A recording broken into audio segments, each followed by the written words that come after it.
September 27th, it's 2:47 p.m. September 27th, he's at 2:47 p.m. I slept between 6 and 7 a.m. to, what time was it? 12:10 p.m. today. Yeah, and I was at half mile north of Fairbank on V68. This is in downtown Fairbank, this mural. I don't know who that's supposed to signify. This little girl catching fireflies or whatever. I'm just parked alongside the street here. That's the USPS building right here. And I'm in my Ford Explorer as usual. I've slept in this vehicle every day since I bought it June 11th, 2025. Across the way is Northeast Security Bank and my Epiphone X Latte, my 1990 letter jacket from Wapsie Valley High School, valuable stones, and the other valuable stones I showed yesterday, I can't show you right now due to where they're at, but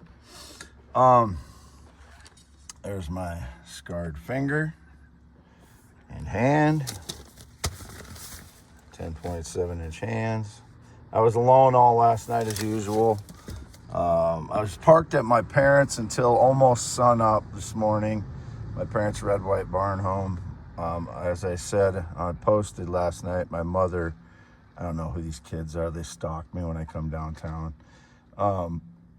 When I visited my father last night, he said my mother fell and broke her other leg a couple days ago, and since my phone is screwed up, this is what they do to my phone screen.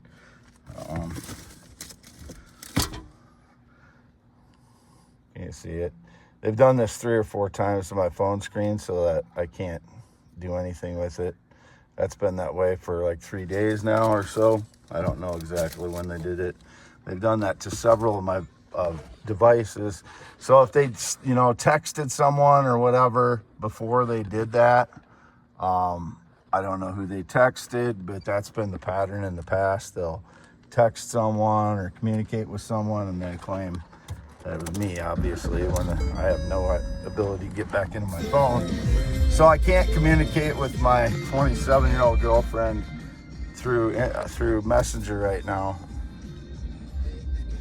115,308 miles. Can't communicate with my 27-year-old girlfriend other than on my email, which I have a little bit here in the last 2 days. Communicated with her on email. I sent her some money again because she's poor and she needs it in order to attend school, which she didn't get the opportunity when she's a teenager, so that's why I'm doing it for her. But I filled up the ex-post's description.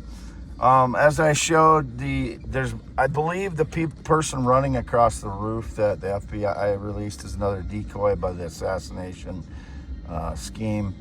The 2 guys that they showed as Tyler Robinson at the scene in still frames originally look like these 2 guys that have this YouTube called the Iced Coffee Show, and the one guy has an evil, he just looks evil, and they look like pictures of those 2 guys, and I don't know why they would have been there, but just spooky. Their video after Charlie Kirk's assassination was very spooky. It reminded me of the 2 killers at the Columbine shooting, but I doubt if they were the shooters. They don't say, apparently they never talked about guns on their show or anything. So I just think they were involved, and they were some of the decoys, I believe, is what happened with those 2. That's what I think. I mean, they look like the photos much more than Tyler Robinson does. So I believe Tyler Robinson is not guilty of murdering Charlie Kirk. And so does Candace Owens believes that. I'm not taking my cues from Candace Owens. She's got her own things going on with investigating it. I'm taking pieces from random posters on the internet and putting them together. And the guy from the security team that came over last minute had Israeli ties and was seen with Benjamin Netanyahu in 2017 as part of his security team. So that's the key, I think. The tent covered up their shenanigans after Kirk was shot. They all just moved into action. Those two guys didn't even address Kirk, but they needed to get underneath that tent to make that exchange of whatever they exchanged. The guy that was seen with Netanyahu in 2017 and that unknown guy from the front that jumped over the table and basically over top of Kirk's body to hand something off and then go behind the tent. So, and the 30-06 absolutely couldn't have been the gun. Too loud, way too loud. Would have passed right through his neck from the front. Blood was gushing by many eyewitnesses, and that's an exit wound. And it most likely, I mean, I'm certain it came from the right, slightly to the back, but about 100 feet away.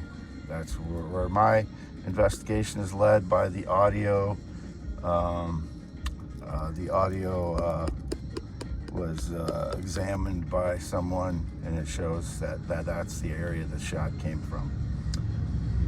I still own a 44 properties. I don't know anybody that rides a motorcycle since 2005. They're all over the place again. Harley frauds. Don't know who they are. Signing off. Real Wade Allen Heineman. Never been in the military. Never been married. Downtown Fairbank, 2:50 to 3 p.m. now on September 27, 2025. I was asleep between 6 and 7 a.m. and 10 p.m., whatever the stage lies. I've never been with a male sexually or romantically, and never will be. I'm a male heterosexual, always and forever. Still have an 8 to 9 inch penis, 3 to 6 when it's not. Was born that way with them. Nothing has ever changed. Never tried to change anything. Still 2 male testicles. As always, signing off today. Not been on a plane or jet since 2011, and I've not been outside the state of Iowa in months.